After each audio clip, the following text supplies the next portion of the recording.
Conformément à l'article 37 du règlement intérieur provisoire du Conseil de sécurité, j'invite le représentant du Mali à prendre part à la présente séance. Il en est ainsi décidé.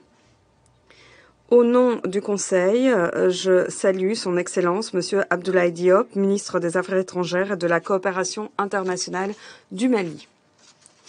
Conformément à l'article 39 du règlement intérieur provisoire, j'invite Monsieur El Gassimouane, représentant spécial du secrétaire général et chef de la mission multidimensionnelle intégrée des Nations Unies pour la stabilisation au Mali, à participer à notre séance. Il en est ainsi décidé. Le Conseil de sécurité va à présent entamer l'examen du point 2 de son ordre du jour. Je tiens à appeler l'attention des membres du Conseil sur le document paru sous la cote S 2023-402, rapport du secrétaire général sur la situation au Mali. Je donne à présent la parole à Monsieur El Gassimouane.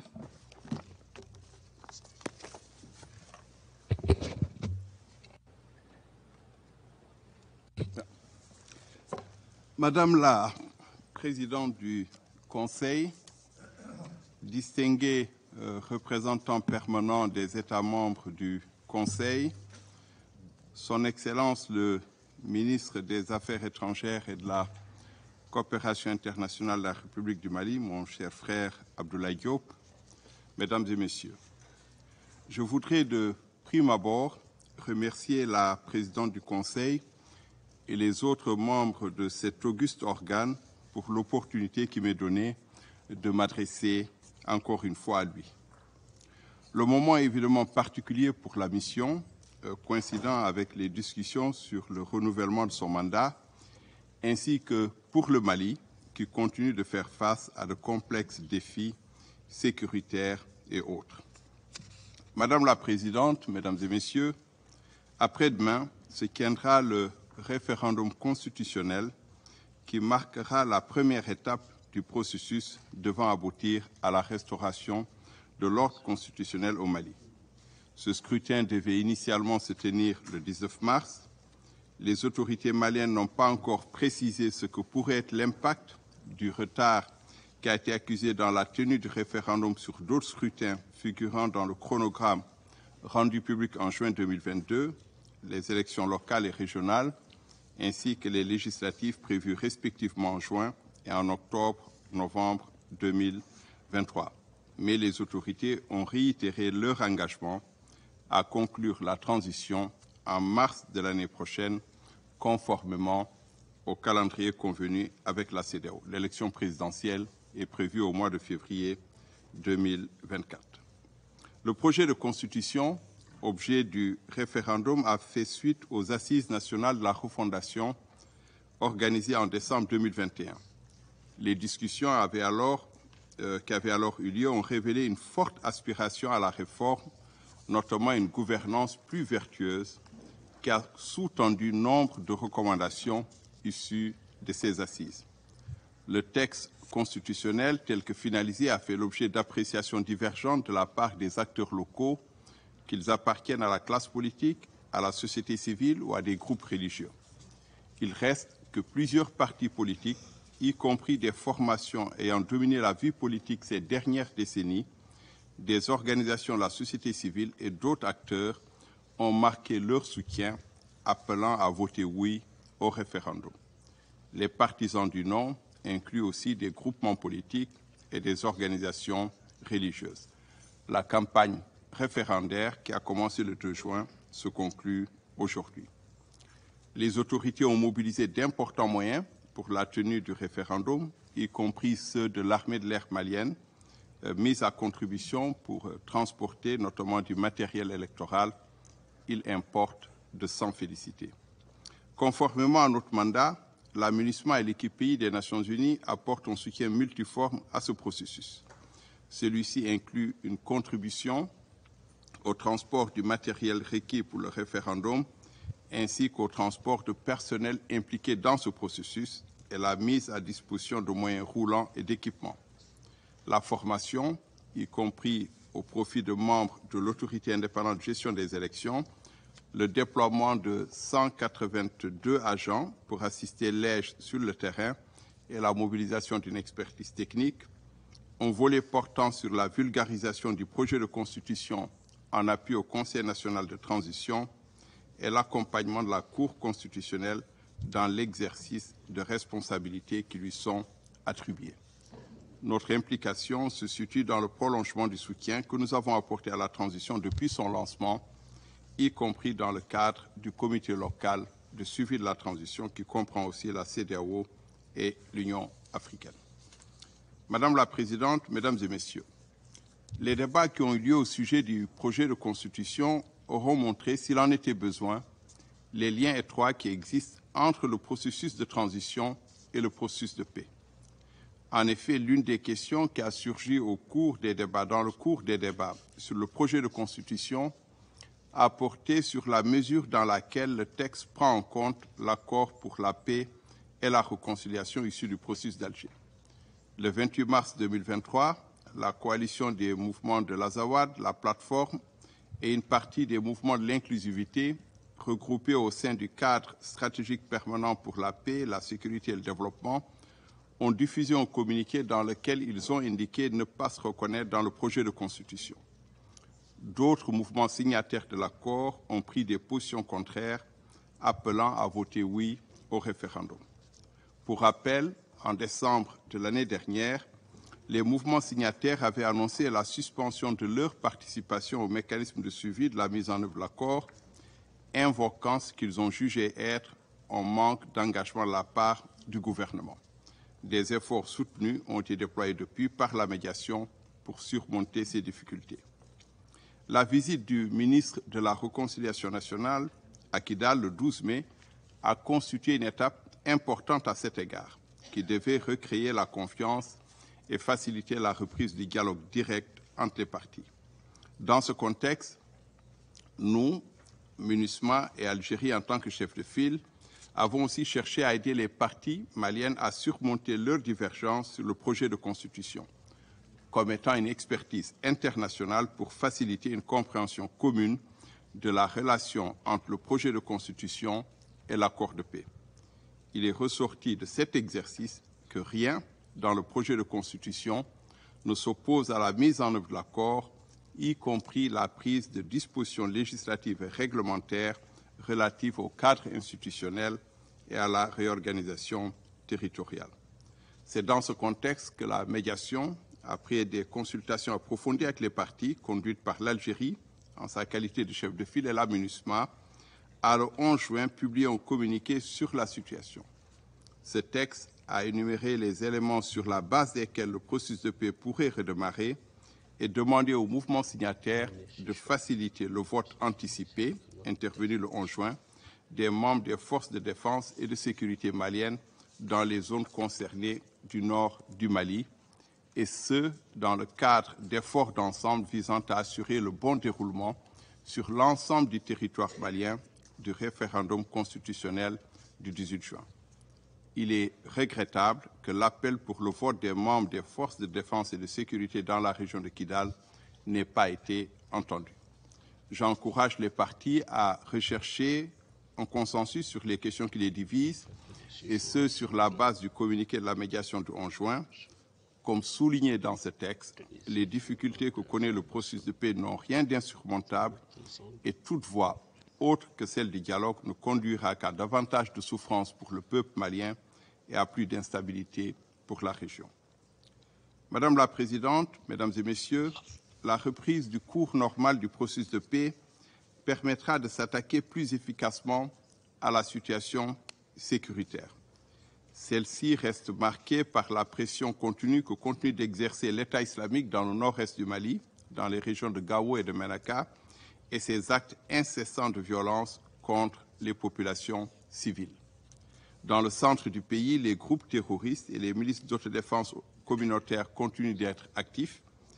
Un des faits marquants de la période sous examen a été l'attaque complexe perpétrée le 22 avril à Sévaré contre une base des forces armées maliennes dans cette localité, attaque que les forces maliennes ont repoussée.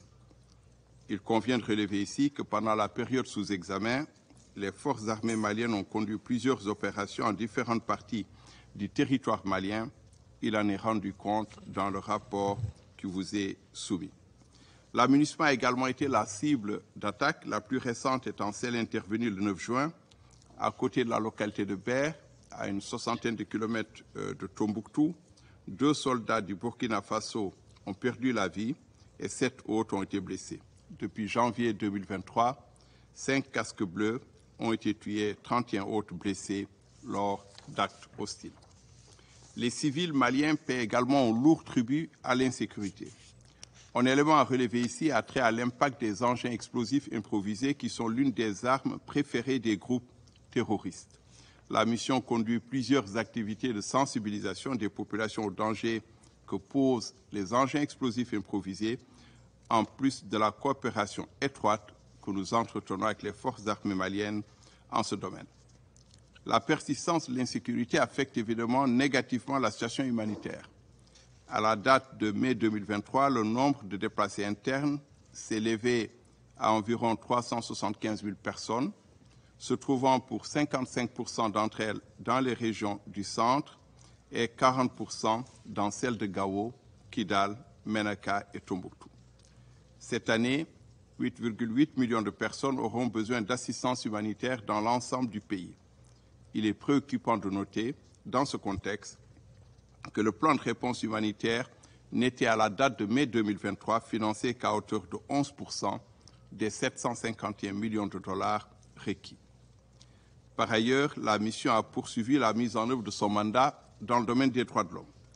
Dans ce cadre, nous avons continué à appuyer des programmes de formation au profit de membres des forces de défense et de sécurité maliennes. En parallèle, nous avons continué à enquêter sur les allégations de violation des droits de l'homme, dont la majorité se déroule ex situ du fait de difficultés d'accès ou d'absence d'autorisation de la part des autorités.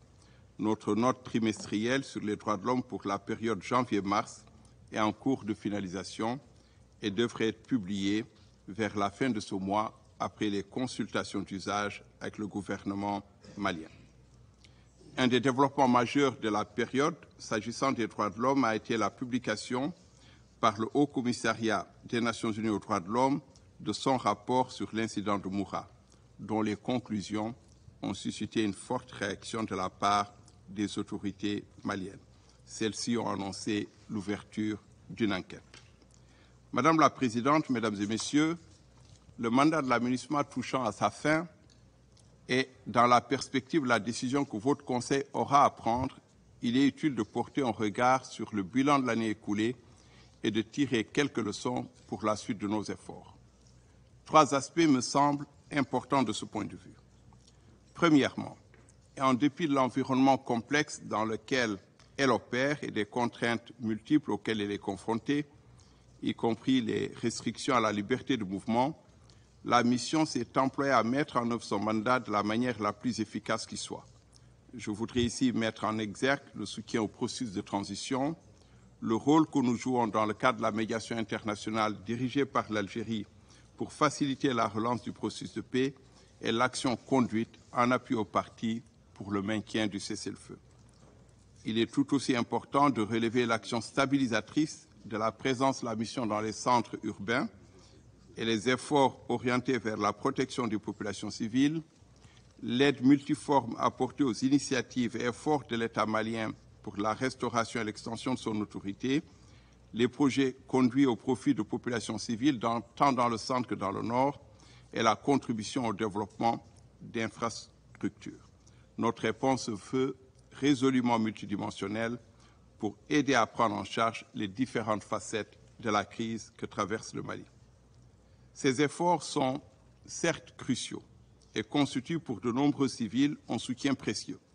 Mais reconnaissons-le, nous pouvons et devons faire plus et mieux, beaucoup mieux, pour que nous puissions nous hisser à la hauteur des besoins et pour que notre action réponde mieux aux exigences de l'heure, à la demande de sécurité des populations, qui est certainement la chose la mieux partagée au Mali.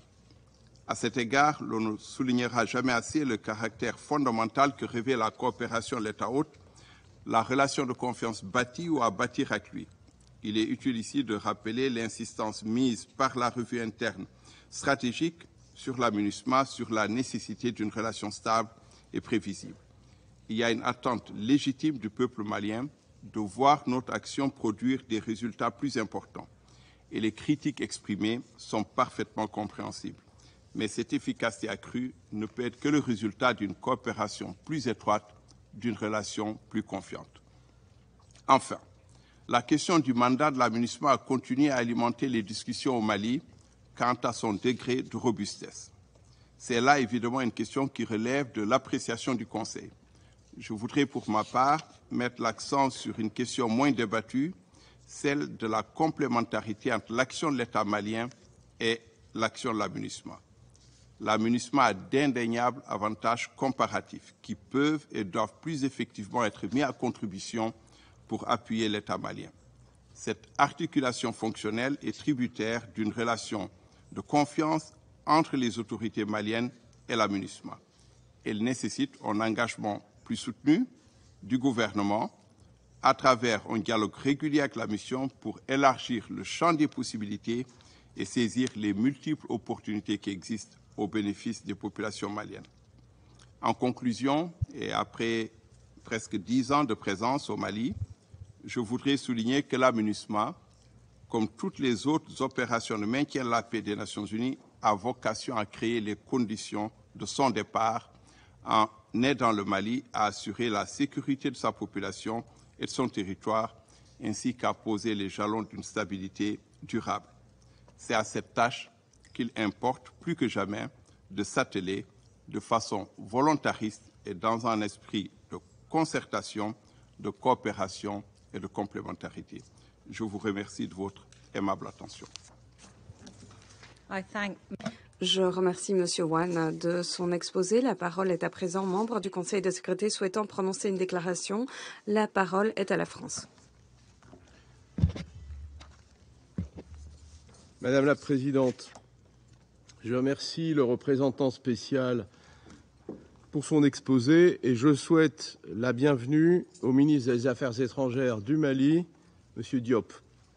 Je voudrais d'emblée saluer la mémoire des victimes du terrorisme au Mali, que ce soit les civils, les forces maliennes et les forces internationales.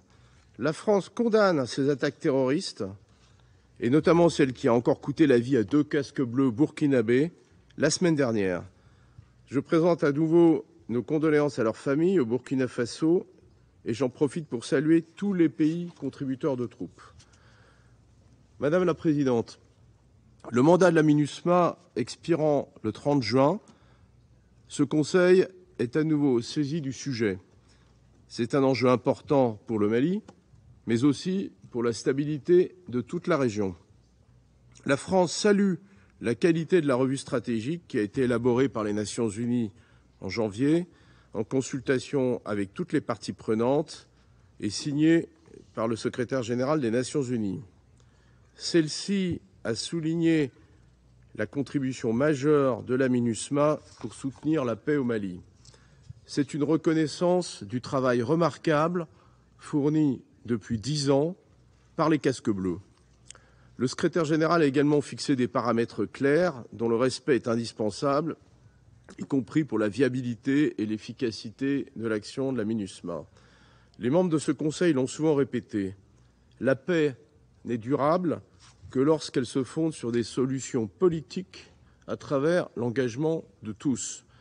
À ce titre, la première priorité, dans le cas d'espèce, est la mise en œuvre de l'accord de paix. Il est urgent que des progrès sur le terrain se matérialisent avec l'appui de la médiation internationale. Nous devons continuer à soutenir les efforts de l'Algérie. La seconde priorité, c'est l'achèvement de la transition politique dans le cadre agréé entre le Mali et la CEDEAO, avec un retour à l'ordre constitutionnel en mars 2024. La MINUSMA demeure prête à contribuer à l'organisation des élections. La MINUSMA apporte depuis 2013 un soutien essentiel aux populations maliennes. La mission protège les civils, elle travaille au respect des droits de l'homme, à la lutte contre l'impunité, à la pleine participation des femmes au processus de décision. Elle facilite enfin l'accès humanitaire. Mais le secrétaire général l'a constaté dans son dernier rapport. Malgré le dialogue que la MINUSMA poursuit avec les autorités maliennes, la mission reste entravée dans ses mouvements.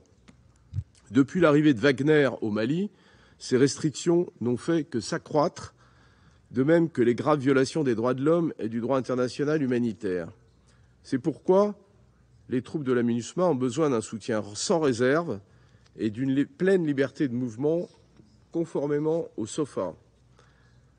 C'est pourquoi le secrétaire général, dans sa revue stratégique, a formulé plusieurs recommandations pour adapter le déploiement de la MINUSMA à ces réalités. Madame la Présidente, dans son rapport remis début juin, le secrétaire général a évalué ces paramètres sur la réussite de la MINUSMA et a constaté que les signaux sont contrastés. C'est donc un appel à la responsabilité de toutes les parties, à commencer par les autorités maliennes, bien sûr. Ce Conseil doit bien sûr assumer les siennes en s'exprimant d'une seule voix, en soutenant les Nations unies pour qu'elles puissent être opérationnelles et efficaces dans leur soutien à la population malienne. Je vous remercie. Je remercie le représentant de la France de sa déclaration. La parole est au Mozambique. Madame la Présidente, j'ai l'honneur de prononcer cette déclaration au nom des membres du groupe A3, à savoir le Gabon, le Ghana et mon propre pays, le Mozambique. Nous nous félicitons du rapport trimestriel établi par le secrétaire général sur la situation au Mali et nous remercions le représentant spécial du secrétaire général, M. El-Gassam Mouane, pour son exposé riche en informations et pour sa direction avisée de la MINUSMA. Nous saluons la participation à la présente séance de son Excellence, M. Abdoulaye Diop, ministre des Affaires étrangères et de la coopération internationale de la République du Mali. Depuis le dernier exposé devant notre Conseil, nous avons constaté plusieurs avancées dans la situation politique au Mali. Nous nous félicitons des progrès réalisés dans le pays, notamment l'annonce d'une date pour le référendum, le processus participatif de rédaction du projet de constitution, ainsi que l'engagement des autorités maliennes à relever les défis entourant la mise en œuvre de l'accord de paix d'Alger.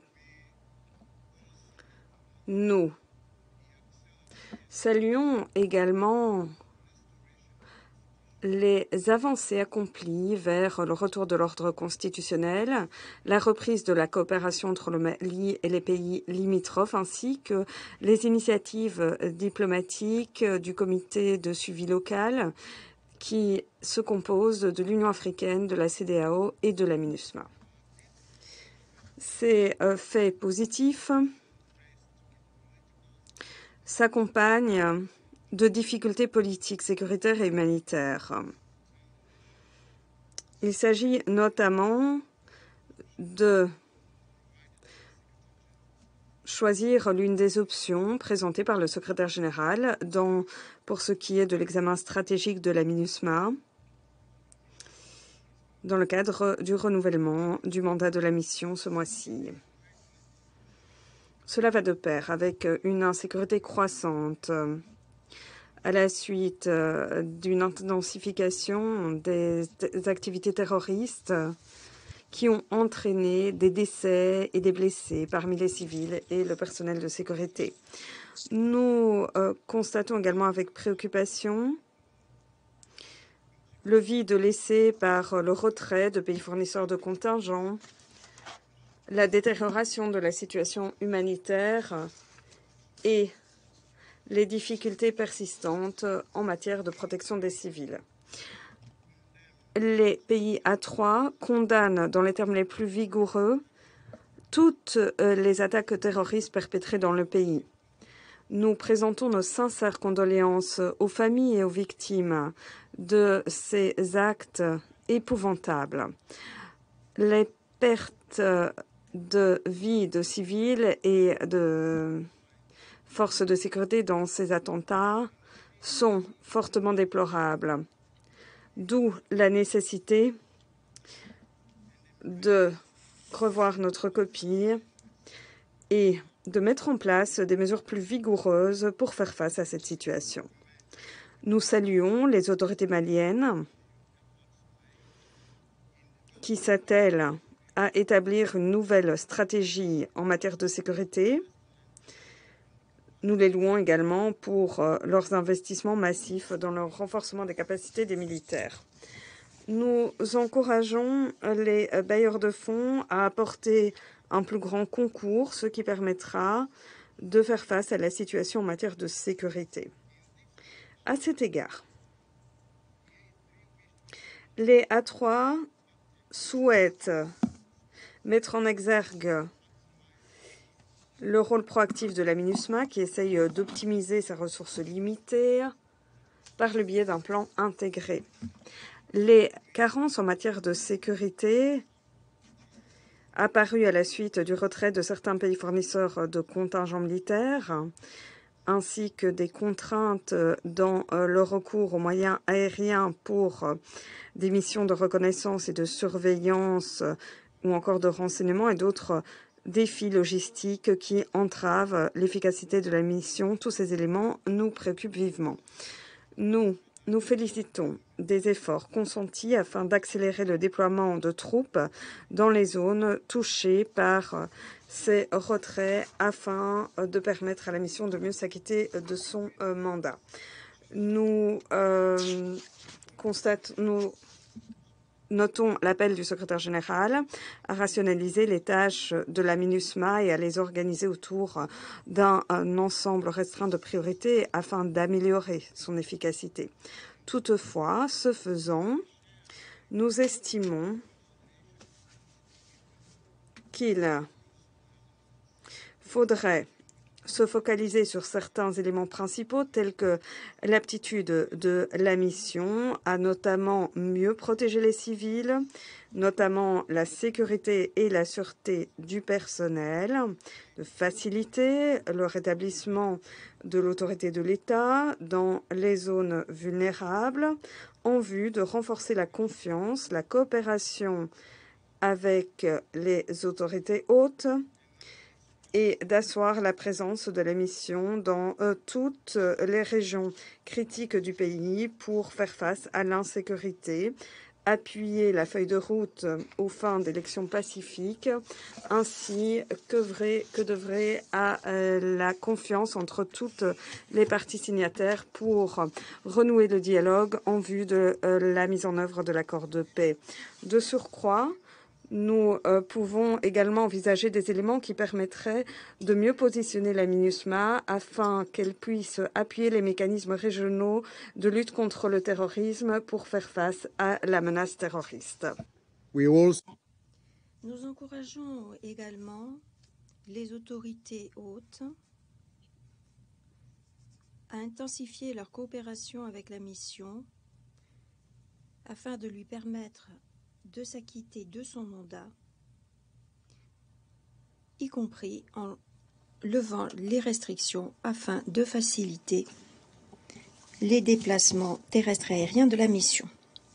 En outre, nous voudrions rappeler notre position de longue date, en vertu de laquelle les mécanismes régionaux efficaces, tels que la force G5 Sahel et la force multinationale ainsi que l'initiative d'Accra sont cruciaux. Ces mécanismes peuvent compléter les efforts déployés pour lutter contre l'insécurité dans le pays et de la région. Il est donc indispensable de faire en sorte que les meilleurs éléments de ces mécanismes régionaux soit intégré dans le rapport de l'examen stratégique qui sera établi sur le Sahel par l'ancien président Issoufou et son groupe dans le cadre de la lutte contre les problèmes sécuritaires au Mali et dans la région du Sahel. Nous sommes conscients des ressources limitées dont disposent ces initiatives régionales. Aujourd'hui, plus que jamais, nous estimons que le Conseil doit, dans son examen,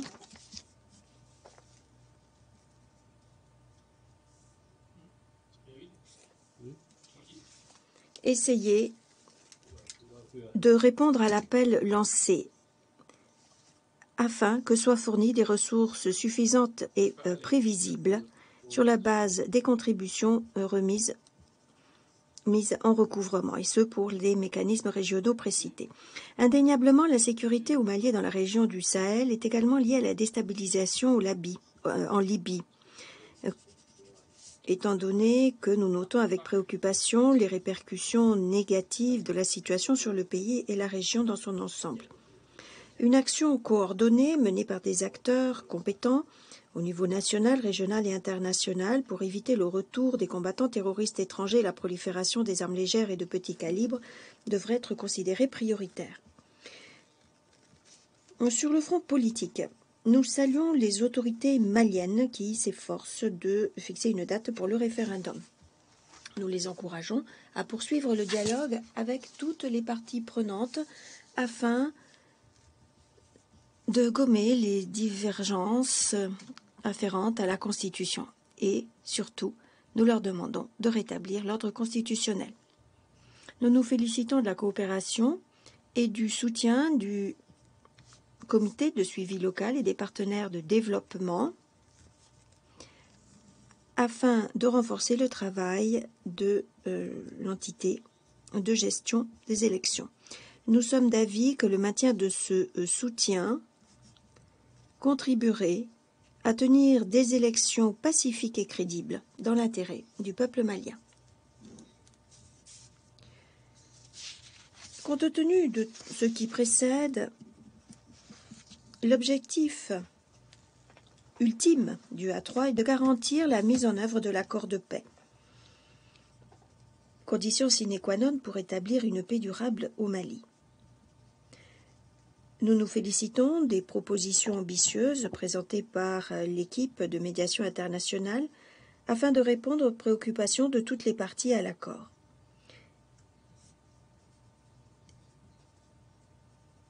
Et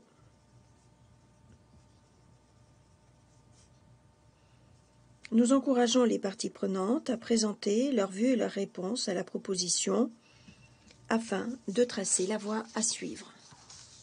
Nous encourageons par ailleurs toutes les parties à faire front uni afin de promouvoir les processus de désarmement, de démobilisation et de réintégration, y compris en mettant en œuvre le plan national stratégique 2022-2024.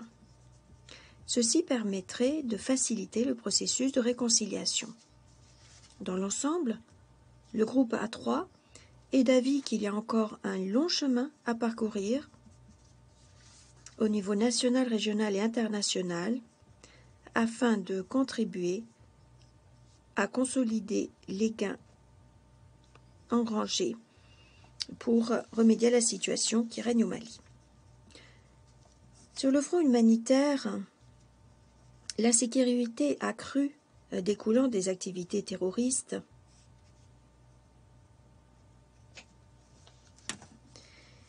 et qui fait que l'on estime que 8,8 millions de personnes ont besoin d'assistance humanitaire, ce qui représente une augmentation de 17% par rapport à l'année dernière.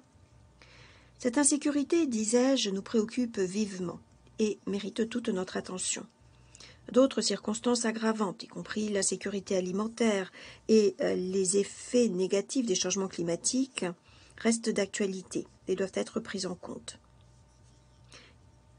Il est indispensable que les partenaires et bailleurs de fonds accentuent le soutien apporté sur le plan humanitaire afin d'atteindre l'objectif du plan de réponse humanitaire 2023 établi à 751,5 millions. À cet égard, nous lançons un appel aux partenaires et donateurs et nous les encourageons à envisager d'augmenter leur contribution au plan de réponse humanitaire, une cause noble s'il en est, pour essayer de remédier à la situation. Madame la Présidente, bien que reconnaissant les efforts déployés pour améliorer la situation sur le plan des droits de l'homme, y compris la signature du mémorandum d'accord pour la fourniture de soutien grâce à la MINUSMA aux autorités maliennes en matière de protection des droits humains et l'intégration de la question des droits de l'homme dans les opérations de l'équipe MSDF, la situation reste préoccupante. Nous continuons d'insister pour que tous les incidents de violation des droits humains et du droit international humanitaire, tels que les enlèvements, la violence sexuelle, les attaques perpétrées contre les écoles et les hôpitaux, fassent l'objet d'une enquête. Et nous insistons pour que les auteurs de ces crimes rendent des comptes. À cet égard, nous saluons la détermination des autorités maliennes à se pencher sur la question grâce à une enquête judiciaire qui est en cours. Et nous encourageons les autorités à en faire davantage pour rendre justice aux victimes de ces violations.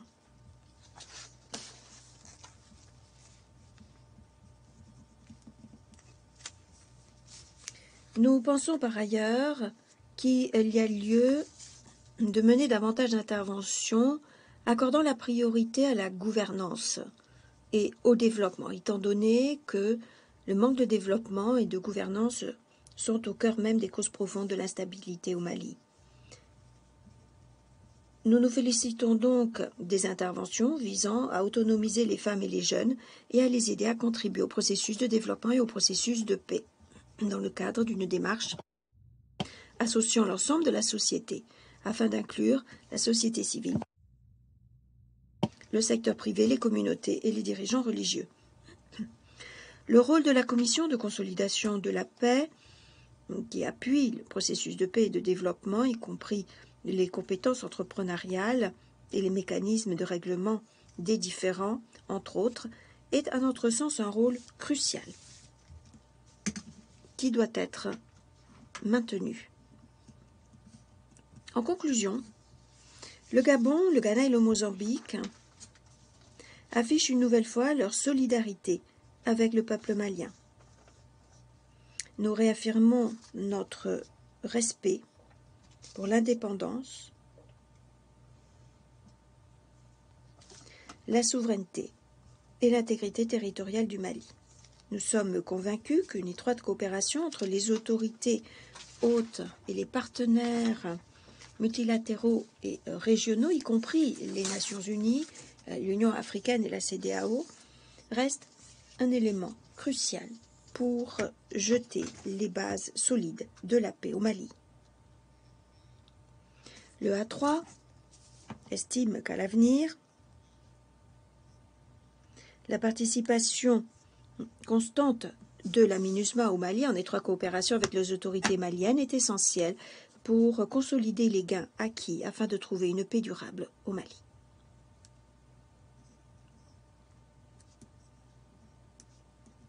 Ce pays frère. Madame la Présidente, le groupe A3 voudrait saisir cette occasion pour informer le Conseil du succès du processus de DDR au Mozambique. La cérémonie, marquant la dernière étape du processus, s'est tenue le 15 juin dans la province de Vandouzi et Manica, en présence de son Excellence le Président Nyusi et du dirigeant de la RENAMO, M. Oussoufo Mohamed. La conclusion du processus DDR au Mozambique témoigne de la volonté politique des deux dirigeants de nouer le dialogue pour mettre un terme au conflit au Mozambique.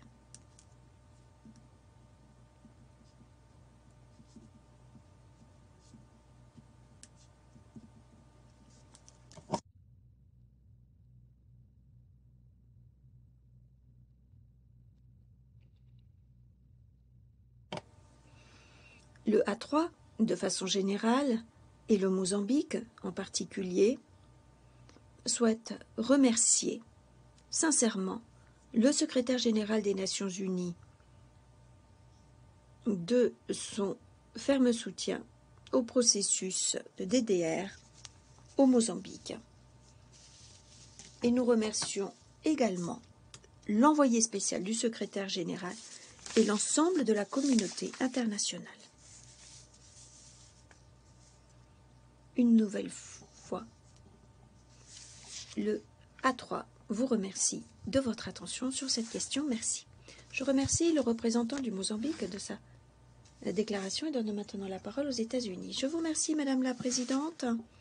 Je remercie le représentant spécial, M. Wan, de son exposé. Je me félicite de la participation du ministre des Affaires étrangères, M. Diop, à cette réunion.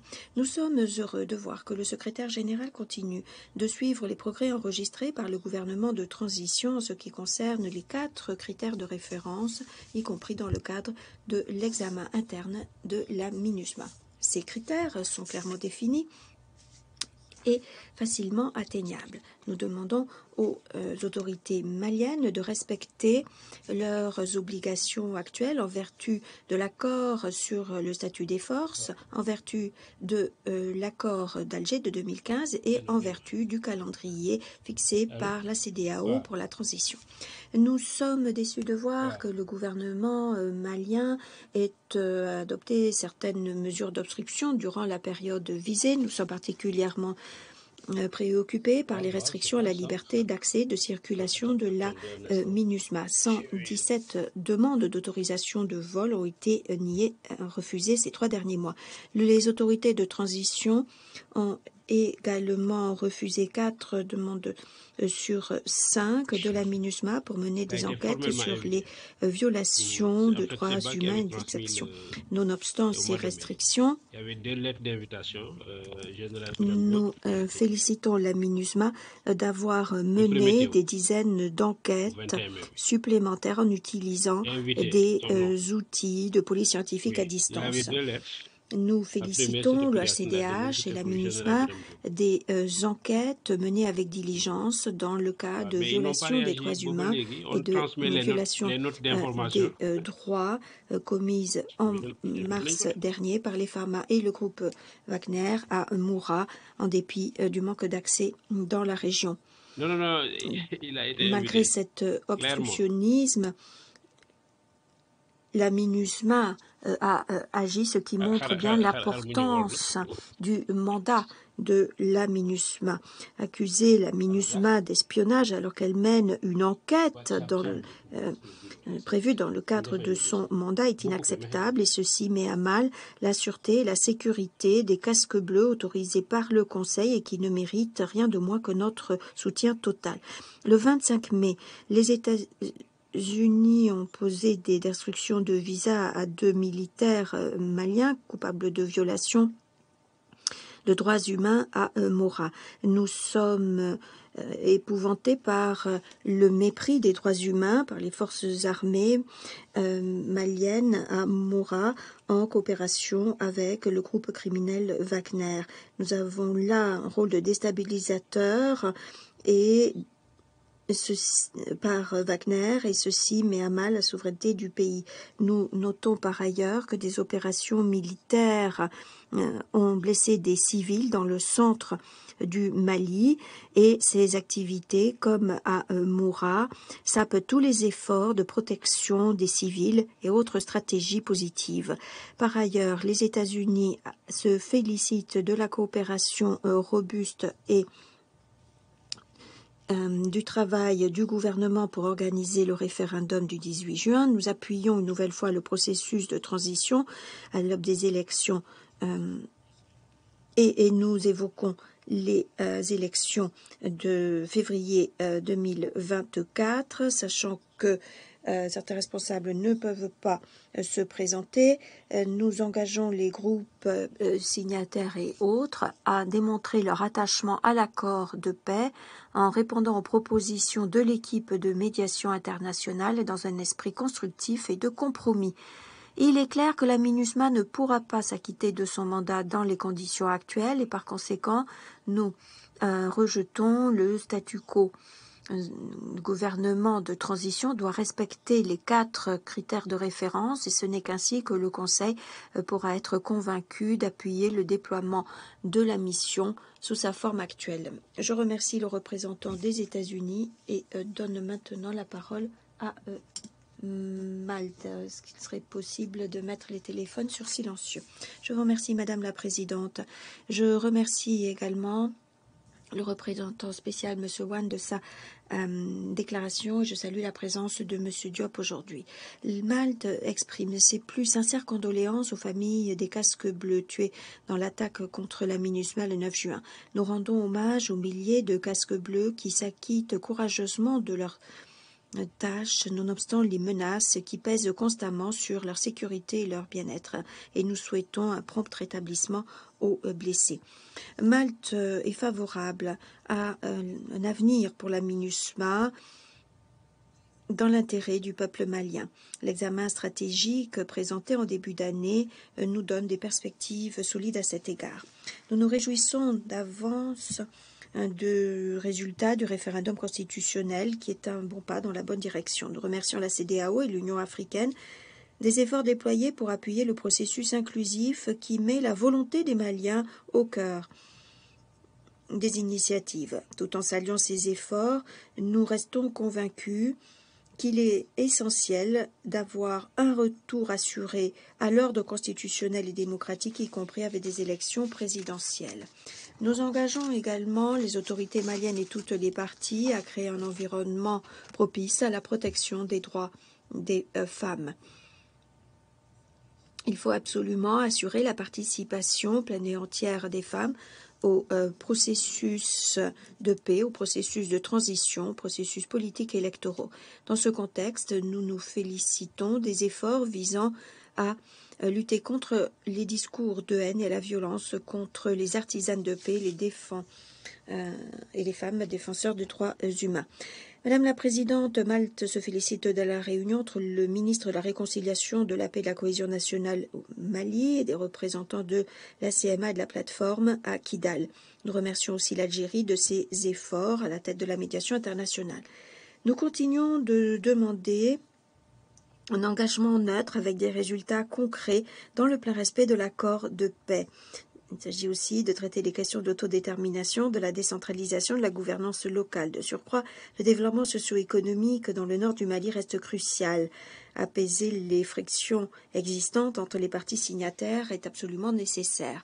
Malte reconnaît l'impérieuse nécessité de remédier à l'insécurité et de régler la situation humanitaire et de respecter les droits humains au Mali. En effet, les problèmes correspondants sont à la fois la cause et le résultat des années de conflits dans la région. Les Maliens ont des besoins humanitaires croissants. Il y a de plus en plus de personnes déplacées du fait des changements climatiques, de la profonde pauvreté, de la malnutrition aiguë, puisque 8,8 millions de personnes ont besoin d'une assistance humanitaire.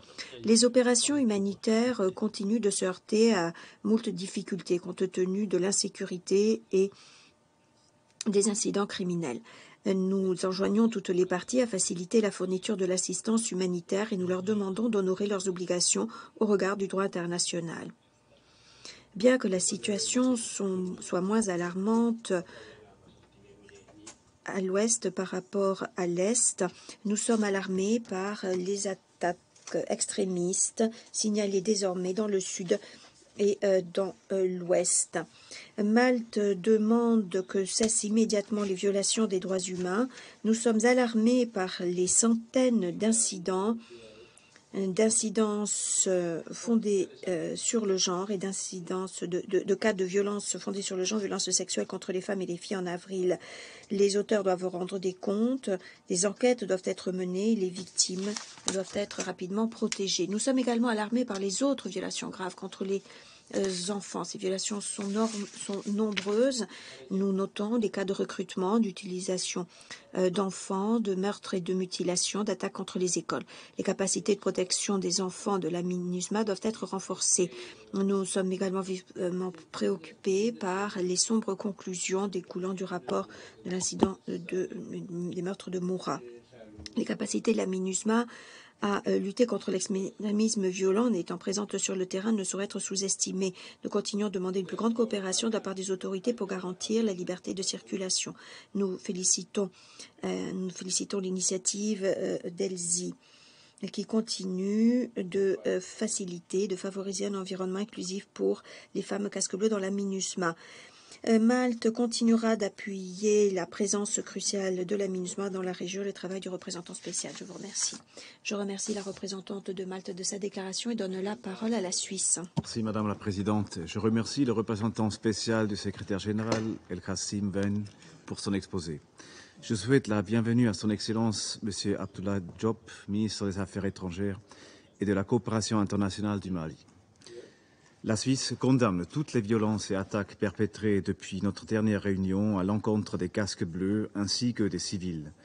J'exprime mes plus sincères condoléances aux victimes et à leurs proches. Je tiens également à reconnaître les pertes des forces armées maliennes.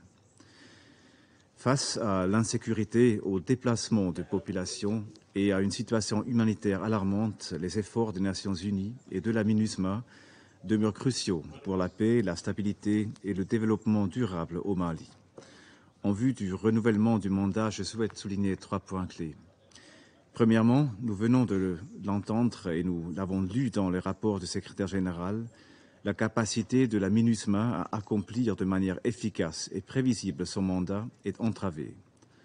Un contexte opérationnel complexe, conjugué au vaste périmètre de la zone d'intervention ainsi qu'au manque de personnel, rend cette mission particulièrement ardue. Des ajustements sont donc nécessaires.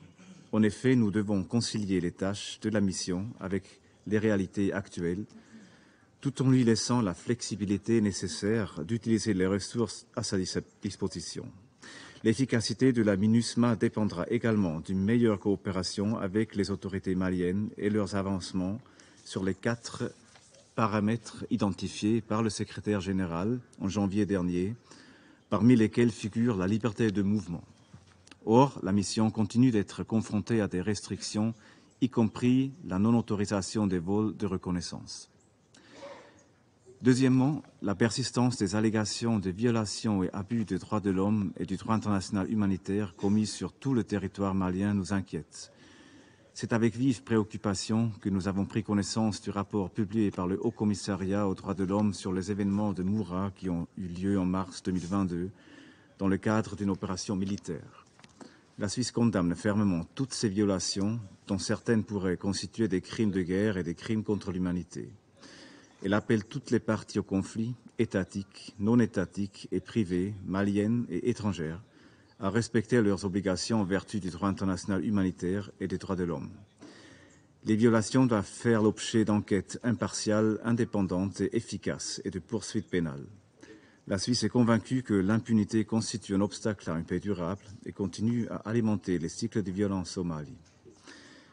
Troisièmement, l'accord pour la paix et la réconciliation demeure plus crucial que jamais.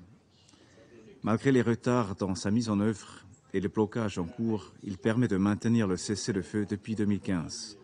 Nous ne voulons et nous ne pouvons pas perdre le bénéfice de 9 ans de travail, de dialogue et d'efforts vers la réconciliation nationale.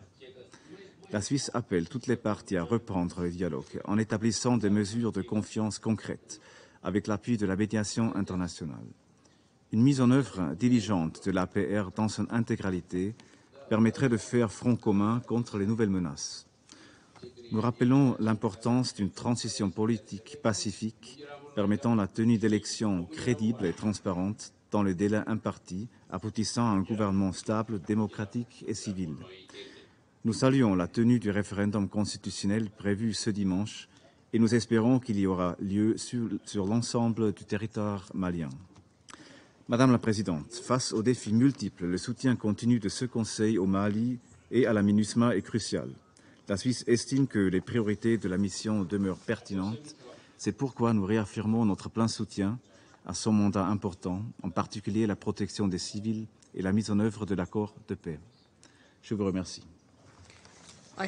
Je remercie le représentant de la Suisse. La parole est à présent au Royaume-Uni. Merci Madame la Présidente et merci au représentant spécial One pour son exposé. Je me félicite de la présence parmi nous du ministre des Affaires étrangères Diop. Je tiens à souligner notre soutien indéfectible en faveur du dur labeur et du courage des casques bleus de la MINUSMA et du personnel des Nations Unies. Je rends hommage aux 2 casques bleus burkinabés tués et aux 6 autres blessés lors d'une attaque récente dans la région de Timbuktu. Personne ne peut nier l'ampleur des défis auxquels se heurte le peuple malien. Les graves menaces sécuritaires et humanitaires persistantes, l'instabilité politique, un accord de paix qui demeure précaire. Les civils maliens et les forces armées y ont payé un lourd tribut par le biais de la MINUSMA et d'autres organismes des Nations Unies, ainsi que d'initiatives bilatérales en matière de sécurité, de développement et humanitaire. Nous avons fortement investi en faveur d'une société démocratique stable et prospère que mérite le peuple malien. Nous y avons payé un lourd tribut au cours de la décennie écoulée, pas seulement financier, mais également en termes de vie humaine, notamment des nombreux décès de casques bleus. La MINUSMA a toujours un rôle substantiel à jouer en appui au peuple malien. À la suite de l'examen mené par le secrétaire général, nous sommes prêts à adapter la mission pour améliorer son fonctionnement. Mais pour ce faire, les 4 paramètres présentés dans l'examen doivent être remplis. Ces paramètres ne sont pas déraisonnables. Ils ne sont pas imposés au Mali depuis l'extérieur. Il s'agit d'engagements qui ont été pris par les autorités de transition maliennes à l'égard de leur peuple, de leurs voisins et de la communauté internationale. Engagement de mener à bien une transition politique dans les délais établis, de mener à bien l'accord de paix, de respecter la liberté de circulation de l'ONU conformément à l'accord sur le statut des forces et de respecter le mandat établi par le Conseil de sécurité. Donc, dans le cadre de ces 4 paramètres, tout d'abord, nous exhortons à aller de l'avant dans la transition pacifique vers l'ordre constitutionnel d'ici à mars 2024. Nous appelons à la participation pleine et entière de la société civile lors du référendum constitutionnel de dimanche et des élections présidentielles de février prochain. Deuxièmement, il faut de toute urgence redoubler d'efforts pour une reprise du dialogue entre les signataires de l'accord de paix au Mali sur la base des propositions de la médiation internationale. Troisièmement, les restrictions de déplacement de la MINUSMA, pour lesquelles il n'y a pas eu d'amélioration, doivent être levées. Et quatrièmement, l'obstruction face aux tâches afférentes aux droits humains de la MINUSMA doit cesser. Le massacre tragique à Moura de 500 personnes aux mains des forces maliennes et du groupe Wagner est particulièrement alarmant. Des comptes doivent être rendus pour ces crimes. La MINUSMA doit pouvoir s'acquitter de son mandat en matière des droits humains sans craindre de représailles. Au bout du compte, il incombe aux autorités de transition maliennes de décider quels sont ses partenaires. Mais je voudrais être très claire. Le groupe Wagner, qu'il opère de façon autonome ou sous le contrôle direct de Moscou, n'est pas la réponse, que ce soit au Mali ou ailleurs.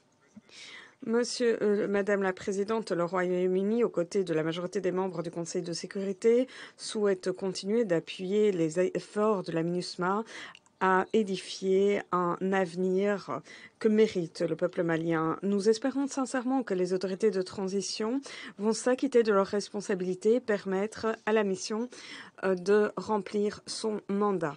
C'est à elle et uniquement à elle qu'incombe ce choix. Merci au Royaume-Uni. La parole est au Brésil. Merci Madame la Présidente.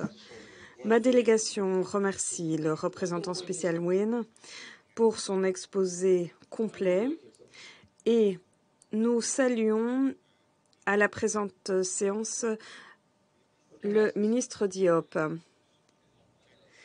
Nous avons appris avec consternation les attaques terroristes perpétrées contre la MINUSMA à Ber le 9 juin. Nous déplorons la mort de 2 casques bleus du Burkina Faso et nous présentons nos sincères condoléances et affichons notre solidarité avec le gouvernement de ce pays et les familles des victimes ainsi qu'à la MINUSMA. Le Brésil, une fois de plus, condamne fermement le terrorisme sous toutes ses formes et dans toutes ses manifestations. Rien ne peut justifier de tels actes. La situation en matière de sécurité au Mali demeure instable et continue d'avoir de lourdes répercussions, pas seulement sur la MINUSMA, mais également sur les civils. Bien que les chiffres se sont améliorés légèrement en la matière, nous devons redoubler d'efforts afin de protéger les plus vulnérables. Afin de mener à bien cette tâche, il est essentiel de garantir la liberté de circulation de la MINUSMA. À cet égard, nous regrettons qu'aucune solution n'ait été trouvée à la reprise des vols sans équipage de renseignement, de surveillance et de reconnaissance. Et cela en dépit du fait que la MINUSMA ait adopté des mesures convenues avec le gouvernement de transition malien. La sécurité et la sûreté des casques bleus devraient être la priorité absolue. Nous invitons les autorités maliennes à œuvrer avec la MINUSMA à l'examen de la procédure de vol de drones pour les renseignements, la surveillance et la reconnaissance, ainsi que la levée des restrictions de déplacement sur terre. Le Conseil vient d'entamer ses discussions sur le renouvellement du mandat de la MINUSMA. Ma délégation estime qu'il faut veiller à ce que la mission soit dûment équipée afin d'appuyer la mise en œuvre de l'accord de paix ainsi que la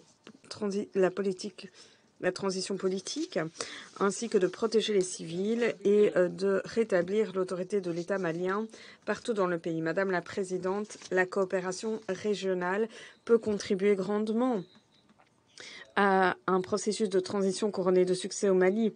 À cet égard, le Brésil redit son appui à la coopération en cours avec la CEDEAO et nourrit l'espoir que le dialogue noué avec les autorités de transition maliennes mènera à une coopération plus étroite sur l'élaboration et l'application d'un plan de transition débouchant sur le rétablissement de l'ordre constitutionnel. Comme nous l'avons déjà dit lors de discussions précédentes concernant l'élaboration d'une nouvelle constitution, un retour à une normalité démocratique est un effort collectif qui doit associer les femmes, les jeunes, les minorités ethniques et religieuses.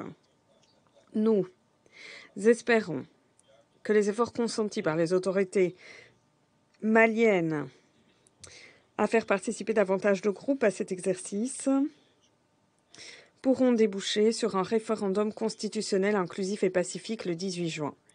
De surcroît, nous nous félicitons de la coopération nouée entre la MINUSMA et l'autorité indépendante de gestion des élections, et ce, afin de coordonner le soutien technique et logistique pour les élections, ainsi que le renforcement des capacités des organisations de la société civile s'agissant de promouvoir l'égalité des sexes dans les processus électoraux, pour ne citer que quelques exemples. Voilà des avancées concrètes vers davantage de participation au scrutin et d'inclusivité. Madame la Présidente, si toutes ces avancées en matière de transition et de réforme constitutionnelle sont louables, elles ne suffisent pas à jeter les bases d'une paix pérenne sans l'application de l'accord pour la paix et la réconciliation au Mali. Dès lors, nous souhaitons appuyer l'Algérie qui dirige le processus de médiation et essaye de le sortir de l'impasse. Et nous exhortons les forces politiques maliennes à continuer de dialoguer et à ne pas ménager leurs efforts afin de mettre en œuvre pleinement l'accord de paix. Avant de conclure, à la lumière de la situation humanitaire très grave, ma délégation souhaite saisir cette occasion de souligner une fois de plus la nécessité de traiter des racines du conflit. Cela doit être au cœur des pourparlers sur le renouvellement du mandat. Merci. Je remercie le Brésil. La parole est à présent à la Chine. Merci, Madame la Présidente. Madame la Présidente, d'emblée, je remercie le représentant spécial, Juan, de son exposé. Je salue également la présence parmi nous de Monsieur Diop à la présente séance. Récemment, le Mali n'a pas ménagé ses efforts pour préserver la stabilité et garantir la transition politique ou encore lutter contre le terrorisme. Et a accompli de grands progrès. Le processus politique et de paix au Mali en est à une étape cruciale. La coopération du Mali avec l'ONU et les partenaires internationaux est également entrée dans une phase cruciale. Monsieur Diop pourra nous permettre aujourd'hui de mieux comprendre la position et les préoccupations du Mali sur les différentes questions. Je tiens à souligner les points suivants. Tout d'abord, le référendum constitutionnel constitue une étape capitale qui permettra au Mali d'aller de l'avant dans sa transition et de maintenir une stabilité à long terme. Nous nous félicitons des progrès accomplis par le Mali dans les domaines suivants: élaboration du projet de Constitution, préparation du référendum et préparatifs aux élections. Nous appelons toutes les parties concernées au Mali à régler leurs divergences par le dialogue et à créer des conditions propices au référendum constitutionnel. Ce dernier constitue une affaire intérieure du Mali. La communauté internationale doit respecter la souveraineté et l'appropriation du Mali à cet égard. La MINUSMA doit fournir au Mali une aide technique et logistique sur le terrain. La Chine encourage les organisations régionales compétentes à renforcer la communication avec le gouvernement malien et à jouer un rôle constructif en appui à la transition politique au Mali. Deuxièmement, la Chine loue le gouvernement malien pour ses opérations antiterroristes qui dissuadent les groupes terroristes. Selon le rapport du secrétaire général, ces 10 derniers mois, le nombre de victimes dans des attaques terroristes a nettement baissé par rapport à la période précédente. Le Mali est en première ligne des efforts de lutte contre le terrorisme au Sahel et en Afrique de l'Ouest et n'a pas ménagé ses efforts pour freiner l'expansion du terrorisme.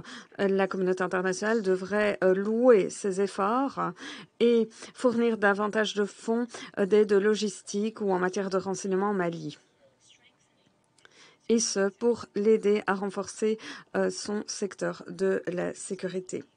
Certains collègues ont fait mention des droits humains dans le cadre des opérations de lutte contre le terrorisme. Nul doute, les droits humains doivent être protégés et le terrorisme met en péril la sécurité des vies de personnes. Éliminer ces menaces par des opérations antiterroristes est donc un moyen de protéger les droits humains. La Chine s'est toujours opposée à la politisation des questions des droits humains. La MINUSMA, les rapports de la MINUSMA et d'autres organes de l'ONU doivent se fonder sur des faits. Toute allégation doit être vérifiée à la lumière des faits survenus.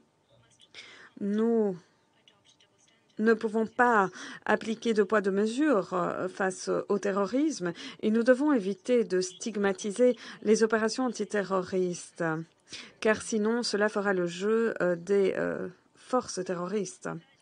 Troisièmement, les opérations de maintien de la paix constituent un outil utile au maintien de la paix et de la sécurité internationale. Les OMP doivent suivre les principes fondamentaux qui ont été élaborés au fil du temps, notamment celui du consentement des parties concernées. Ces missions devraient rester en communication avec les gouvernements des pays concernés et devraient fonder leurs relations sur le respect mutuel et la coopération, ce qui est une condition préalable à des opérations de maintien de la paix menées sans heurts. Alors que la situation politique et sécuritaire dans le pays évolue, les mandats des OMP doivent également être ajustés, optimisés, et cela en temps voulu. À cet égard, la souveraineté du pays concerné doit être respectée et les opinions du gouvernement hôte pleinement entendues. Les besoins du pays doivent recevoir la priorité. Des OMP réussis par le passé ont démontré que des mandats clairs, bien définis, ainsi que des stratégies de sortie assorties d'un calendrier constituent des éléments essentiels pour que ces opérations soient couronnées de succès. Cela fait 10 ans que la MINUSMA existe et de nombreux investissements ont été consentis. En juin 2022, le Conseil de sécurité a adopté la résolution 2640 qui demandait un examen interne de la mission en vue d'analyser les nouveaux faits survenus et de rationaliser, simplifier le mandat de la mission. Le mandat de cette dernière devrait arriver à expiration à la fin de ce mois-ci. Nous nous tournons vers les membres du Conseil de sécurité, les appelons à entendre pleinement les opinions et les inquiétudes du Mali, à nouer des discussions constructives sur les futures modalités de la mission et à mener à bien ces discussions pour prendre une décision fondée sur un vaste consensus. À cet égard, nous encourageons la délégation porte-plume à demeurer en communication étroite avec le Mali et les membres du Conseil de sécurité. Je vous remercie, Madame la Présidente. Je remercie la Chine. La parole est à présent au Japon. Madame la Présidente, je remercie le représentant spécial One de son exposé riche en informations. Je me félicite également de la participation du ministre Diop. D'emblée, je rends hommage au personnel de la MINUSMA qui œuvre dans l'une des missions les plus périlleuses au monde. Nous rendons hommage à ceux qui ont consenti le sacrifice de leur vie, notamment récemment deux casques bleus du Burkina Faso. Madame la Présidente, aujourd'hui, je voudrais mettre en relief 3 points. Premièrement, la stabilité sur le long cours ne pourra être instaurée sans le rétablissement de l'ordre constitutionnel. Le soutien qu'apporte la MINUSMA au processus électoral est primordial. Nous nous rallions à la CEDEAO et à l'Union africaine en saluant le référendum constitutionnel qui devrait se tenir ce dimanche et nous saluons les efforts consentis par les autorités de transition maliennes à cet égard. Nous nous attendons à ce que toutes les parties prenantes tirent parti de cette étape importante dans la transition et continuent d'œuvrer à la tenue d'élections inclusives, transparentes et pacifiques. Mon deuxième point porte sur l'impasse dans laquelle se trouve l'accord de paix. Cet accord est le seul cadre existant permettant de parvenir à une paix durable et à la réconciliation. Nous invitons les autorités de transition et les parties signataires à reprendre au plus vite les pourparlers. Un dialogue renforcé et une application constante de l'accord alimenteront une confiance mutuelle essentielle à la stabilité. Nous nous félicitons des activités de la médiation internationale. Nous l'encourageons à poursuivre ses efforts afin de renforcer la confiance à l'égard de ce processus. Troisièmement, nous sommes profondément préoccupés par la situation en matière de sécurité et humanitaire. Les attaques terroristes se poursuivent sans relâche, à l'instar des violations des droits humains, notamment des violences sexuelles liées au conflit et des crimes perpétrés contre les enfants.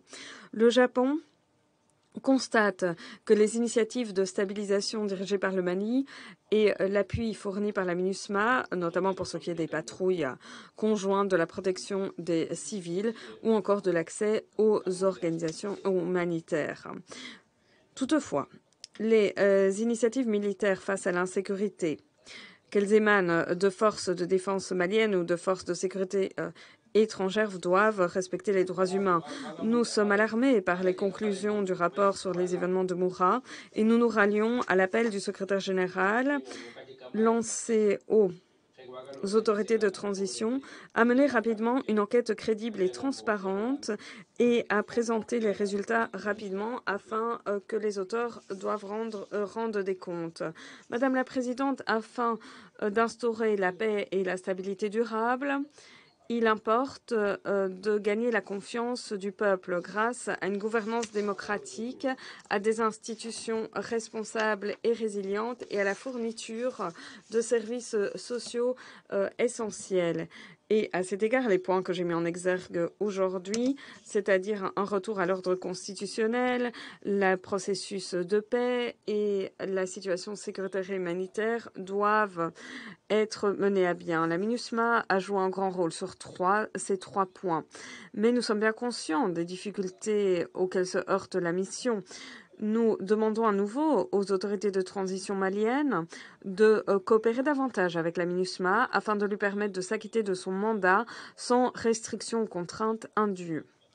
Le Japon est d'avis que les activités de la MINUSMA demeurent très pertinentes pour le peuple malien, alors que le pays s'emploie à rétablir la paix et la stabilité durable.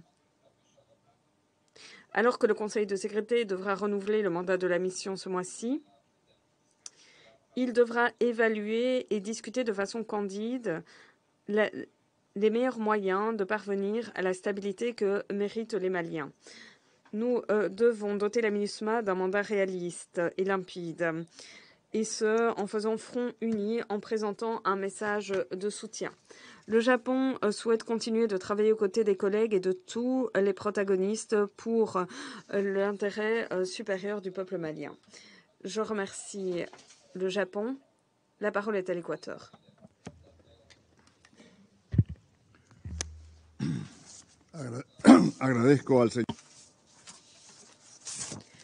Je remercie M. El-Gassim Wan, représentant spécial du secrétaire général et chef de la MINUSMA,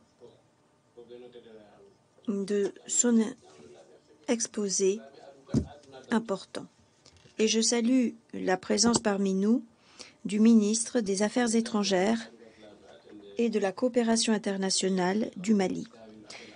Madame la Présidente, le bilan de la situation au Mali demeure complexe.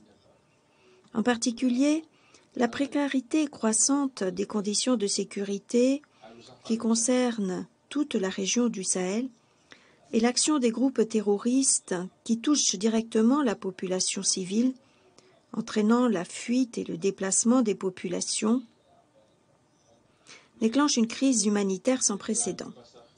L'Équateur rejette le fléau du terrorisme sous toutes ses formes et manifestations, en recourant à la mésinformation et à la désinformation,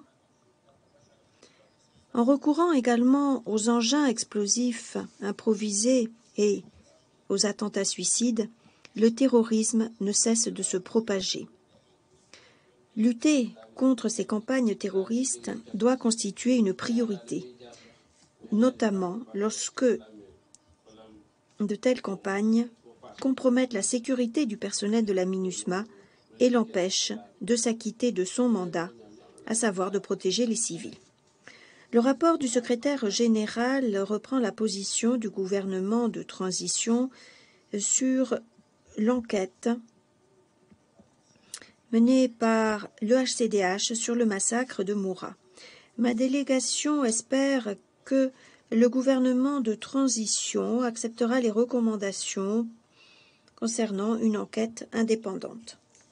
Nous lançons un nouvel appel afin que soient levées les restrictions imposées à la liberté de mouvement et afin que soit respecté l'accord sur le statut des forces. La sécurité de la MINUSMA et la nécessité d'une plus grande ouverture et d'une coopération accrue sont nécessaires pour mener à bien les activités de protection des civils. La protection des civils est gravement hypothéquée lorsque un quart des demandes sont refusées. Madame la Présidente, nous sommes préoccupés par l'impasse qui s'est fait jour dans le processus de paix. Nous nous félicitons des mesures prises par l'équipe de médiation internationale du processus d'Alger et nous nous félicitons également de la visite à Bamako du ministre des Affaires étrangères de l'Algérie fin avril. Cela a conduit à l'engagement renouvelé des autorités de transition pour imprimer un élan à l'application de l'accord. Il faut donc commencer à relancer le mécanisme de suivi qui stagne depuis décembre 2022. Le retour du Mali dans la force conjointe du G5 Sahel et la coopération étroite avec les organisations régionales telles que l'Union africaine et la CEDEAO vont contribuer à stabiliser la région. Nous espérons qu'afin d'augurer une transition politique, le processus électoral va continuer à se développer et qu'une nouvelle constitution sera adoptée le 19 juin. Nous appuyons les efforts déployés par la MINUSMA au sein du processus électoral et dans le cadre du processus politique plus vaste, en assurant l'autonomisation des femmes de la société civile afin d'accroître leur participation. Madame la Présidente, chers collègues, le Conseil de sécurité doit prendre des décisions quant à l'avenir de la mission, dont le travail a été intense en matière de transition politique et de pleine mise en œuvre de l'accord de paix, sans oublier les programmes de formation et le travail de consolidation de la paix. La détérioration de la situation humanitaire au Mali, y compris l'insécurité alimentaire, la malnutrition et les nouveaux déplacements dans certaines localités, exige la poursuite des contributions au plan humanitaire, au plan de réponse humanitaire 2023. Il faut par ailleurs continuer de protéger les travailleurs humanitaires afin qu'ils puissent acheminer cette aide vitale. Par ailleurs, l'Équateur estime que les préférences exprimées par le Mali quant à l'avenir de la MINUSMA doivent aller de pair avec une coopération en matière de renforcement des capacités et avec des assurances concernant le mandat de la mission. Ceci entraînerait une ouverture qui permettrait d'apporter une contribution continue en matière de contingent et sous forme de contingent de la part des États, et cela permettrait de poursuivre le processus de mise en œuvre de l'accord de paix, ce qui est nécessaire pour prendre des mesures de confiance entre les différents acteurs. Pour terminer, nous comprenons le souci d'éviter la politisation des droits humains. C'est la raison pour laquelle ma délégation répète que la seule solution est d'accepter que le respect des droits humains repose sur les principes d'universalité, d'invisibilité et d'interdépendance. Je vous remercie. Je remercie l'Équateur. La parole est à l'Albanie. Merci Madame la Présidente. Je remercie le représentant spécial One pour son exposé riche en informations et je rends hommage aux casques bleus courageux qui ont perdu la vie dans l'exercice de leurs fonctions, notamment récemment à Ber. Nous nous félicitons également de la présence parmi nous du ministre des Affaires étrangères Diop. L'Albanie rend hommage aux casques bleus et au personnel de la MINUSMA qui opère dans un contexte très difficile. La situation au Mali continue de se dégrader, alors que les civils en payent le plus lourd tribut en raison des violences, d'un manque de protection et de la situation humanitaire sordide. Je voudrais évoquer trois domaines qui nous préoccupent. Premièrement, la transition politique en est à un tournant. Nous espérons que le référendum de ce week-end se déroulera de façon pacifique dans l'ensemble du pays et permettra à tous ceux qui souhaitent se rendre aux urnes de le faire. Dans le même temps, nous soulignons que la transition politique doit être transparente et inclusive. et prendre en compte les opinions de tous les protagonistes et de la société civile. De surcroît, la mise en œuvre de l'accord de paix est essentielle à la stabilisation du nord du pays. Nous nous félicitons des efforts de la médiation internationale auprès des signataires. Toutefois, les autorités de transition et les groupes signataires doivent afficher leur engagement à coopérer et à appliquer cet accord tout en s'abstenant de contribuer à une escalade des tensions. Deuxièmement, la situation en matière de sécurité est de plus en plus complexe. L'escalade des tensions entre les groupes terroristes à Goa et à Menaka menace la stabilité régionale alors que ces groupes étendent leur emprise, notamment territoriale, et entraînent des déplacements forcés. Nous condamnons les violences dirigées contre les civils et nous appelons à des mesures de protection renforcées. Nous sommes très préoccupés par la nette hausse des violations des droits humains et du droit international humanitaire après l'implication du groupe Wagner. Nous appelons les autorités de transition à appliquer les recommandations émanant du HCDH à la suite des atrocités commises à Moura. Il est essentiel que les opérations antiterroristes se fassent dans le respect des obligations internationales. Troisièmement, nous saluons la MINUSMA pour ses efforts en matière d'accomplissement de son mandat et pour ce qui est de la stabilisation du Mali. Toutefois, nous sommes vivement préoccupés par les restrictions à la liberté de circulation de la MINUSMA, ce qui entrave la pleine application du mandat et fait courir de grands risques pour la sécurité et la sûreté des casques bleus. Lors de l'examen interne, le secrétaire général a présenté 4 paramètres pour les opérations de la MINUSMA. Il est déplorable que les progrès en la matière sont restés limités. La MINUSMA est appelée à jouer un grand rôle en étayant les violations des droits humains et du droit international, et la mission ne devrait pas être entravée dans le cadre de ce mandat. En conclusion, Madame la Présidente, alors que le Mali s'apprête à rétablir l'ordre constitutionnel en mars 2024, plusieurs tâches cruciales doivent être accomplies pour garantir des élections crédibles. Les restrictions imposées à la MINUSMA ont fortement entravé le bon fonctionnement de la mission et dès lors, le Conseil de sécurité doit prendre des décisions critiques concernant le renouvellement du mandat. Il est important de souligner qu'un statu quo n'est ni tenable ni souhaitable, comme l'a indiqué le secrétaire général.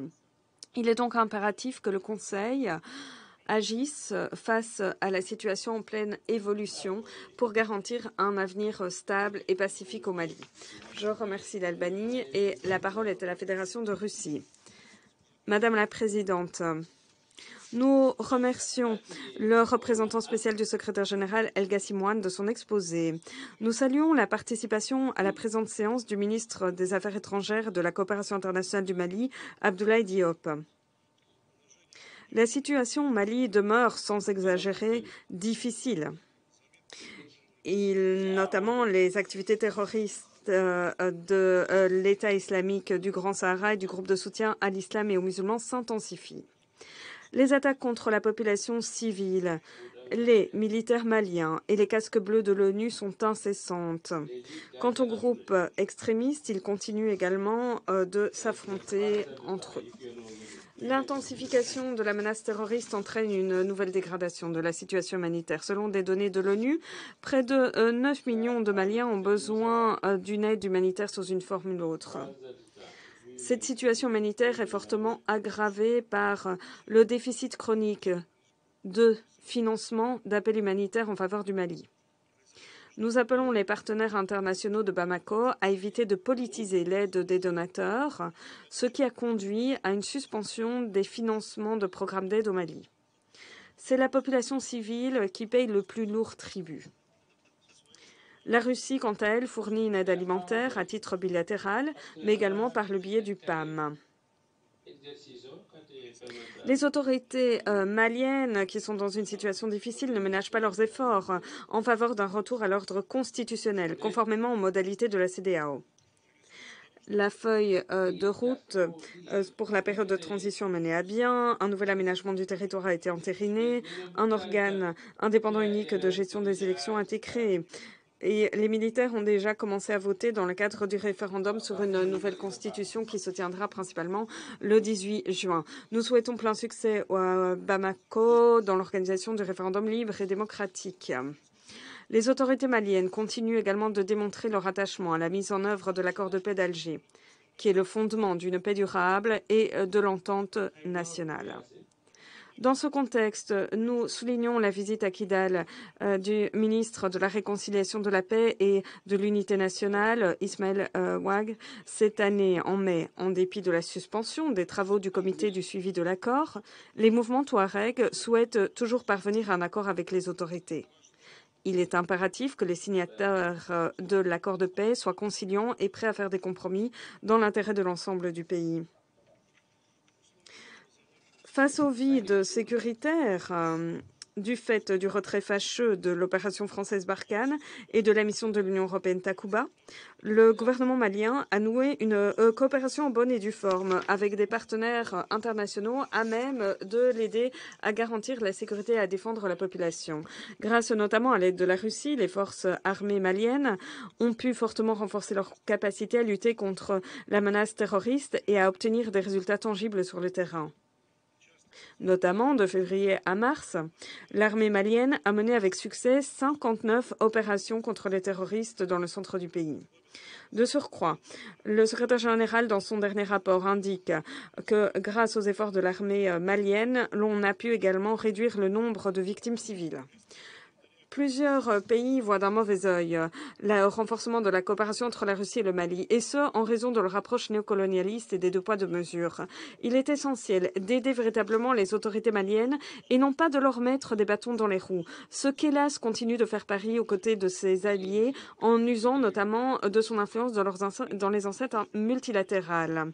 À cet égard, le rapport du HCDH publié en mai sur les faits survenus à Moura en mars 2022 semble être une nouvelle tentative politique de discréditer les efforts de Bamako dans la lutte contre l'extrémisme. Il est évident que, comme l'ont déjà dit publiquement les Maliens, le rapport est ouvertement partial. Il faut au moins attendre les résultats de l'enquête menée par le Mali. Nous soulignons les efforts de la MINUSMA. Nous savons quelles sont les menaces pour les casques bleus. Nous rendons hommage à ces derniers, à ceux qui ont sacrifié leur vie pour la paix et la sécurité dans le pays. Nous présentons nos condoléances au Burkina Faso, dont des casques bleus ont péri dans l'attaque du 9 juin. Et nous souhaitons prompt rétablissement blessés. Il est impératif, afin de mener à bien les objectifs de la mission, de coordonner étroitement les efforts avec l'État hôte et de respecter la souveraineté du Mali. À la lumière des discussions qui ont commencé au Conseil de sécurité sur la prorogation du mandat de la MINUSMA, je voudrais rappeler que les Maliens ont exprimé leur mécontentement quant aux options de reconfiguration présentées par le secrétaire général dans l'examen stratégique de la mission. En effet, le principal problème ne concerne pas la quantité de casques bleus, mais bien les fonctions qu'ils accomplissent. L'un des principaux objectifs du gouvernement du Mali est de lutter contre le terrorisme, ce qui n'est pas prévu dans le mandat des casques bleus. Un élément crucial du mandat consiste à protéger les civils et à apporter une aide au Mali en la matière. Si l'on se concentre trop sur des aspects de politique intérieure ou les droits humains dans l'opération de maintien de la paix, l'on nuira aux objectifs principaux de maintien de la paix et de la sécurité dans le pays. Dans le cadre des discussions sur les différentes options de reconfiguration, nous estimons que toute proposition de modification des modalités du fonctionnement de la mission doit tenir compte de l'avis de l'État hôte. La Russie continue d'aider le Mali sur plusieurs plans, notamment afin de renforcer ses capacités à affronter les menaces sécuritaires. Notre coopération bilatérale se déroule à la demande de Bamako et dans le strict respect des normes du droit international. Nous allons également continuer de coopérer de façon constructive afin de normaliser la situation au Mali au sein du Conseil de sécurité, ce qui va dans l'intérêt d'une paix et d'une stabilité durable dans l'ensemble de l'espace sahélo-saharien qui pâtit toujours des conséquences des événements survenus en Libye en 2011. Nous sommes intimement convaincus que le principal rôle dans la stabilisation du pays incombe au peuple malien. Je vous remercie. Je remercie le représentant de la Fédération de Russie de sa déclaration. Je vais maintenant prononcer une déclaration en tant que représentante des Émirats arabes unis. Je voudrais tout d'abord remercier le représentant spécial, M. Wan, de son exposé très utile d'aujourd'hui Et je salue la présence parmi nous du ministre des Affaires étrangères, M. Diop, à cette réunion. Les Émirats arabes unis sont déterminés à aider les autorités de transition du Mali dans cette période difficile afin de répondre pleinement aux aspirations des Maliens. Et nous prenons dûment note du rapport du secrétaire général. À cet égard, 3 remarques. Premièrement, nous devons rester les yeux rivés sur une transition politique durable au Mali. L'échéancier électoral durant l'année à venir sera crucial, y compris le référendum constitutionnel dans 2 jours et les élections présidentielles en février 2024. Les Émirats sont convaincus que ces processus politiques devraient être inclusifs pour conduire à la consolidation de la paix, la prévention et le règlement des conflits. La participation pleine, égale et entière des femmes est cruciale pour répondre pleinement aux besoins des Maliens. Un bon pas dans cette direction serait la mise en œuvre effective par les autorités maliennes du plan national d'action sur les femmes et la paix et la sécurité. Par ailleurs, dans un pays où environ 50% de la population a moins de 15 ans, les perspectives des jeunes doivent être intégrées dans ce processus. Le dialogue est la pierre de touche qui permettra de surmonter les divergences et d'asseoir la confiance. À cet égard, la mise en œuvre de l'accord pour la paix et la réconciliation au Mali reste essentielle et nous encourageons les parties à participer ouvertement aux efforts internationaux de médiation. Deuxièmement, la myriade de menaces de sécurité dans le pays se sont clairement intensifiées. Citons notamment les attaques terroristes, notamment transnationales, qui sont les plus urgentes à régler.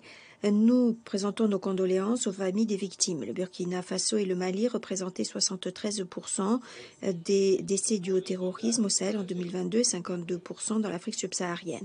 L'escalade de la violence s'étend aux pays voisins. Donc la coordination nationale ne suffit pas. Les efforts nationaux doivent aller de pair avec des efforts régionaux et bilatéraux qui, pour être couronnés de succès, doivent tenir compte des vues des communautés touchées. Il est clair que ces difficultés sécuritaires s'ajoutent ou aggravent la situation humanitaire dans le pays. J'y viens. Cette année, jusqu'à présent, 8,8 millions de Maliens ont besoin d'une assistance humanitaire et de protection dans le pays, soit 17% de plus que l'an dernier. Comme toujours, les femmes et les filles sont les premières victimes. Les foyers dirigés par des femmes ont 2 fois plus de risques de souffrir d'insécurité alimentaire.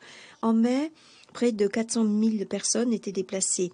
Nous sommes particulièrement préoccupés par le degré d'insécurité au centre du Mali, à Gao, à Menaka, où les combats les plus acharnés font rage et où le nombre de déplacés internes ne cesse de croître. L'absence de mesures adéquates et de services de base rendent cette situation dramatique encore plus fragile et sape la confiance dans l'État. La communauté internationale doit continuer d'appuyer les efforts du Mali pour accroître la présence de l'État et garantir la protection de tous les civils.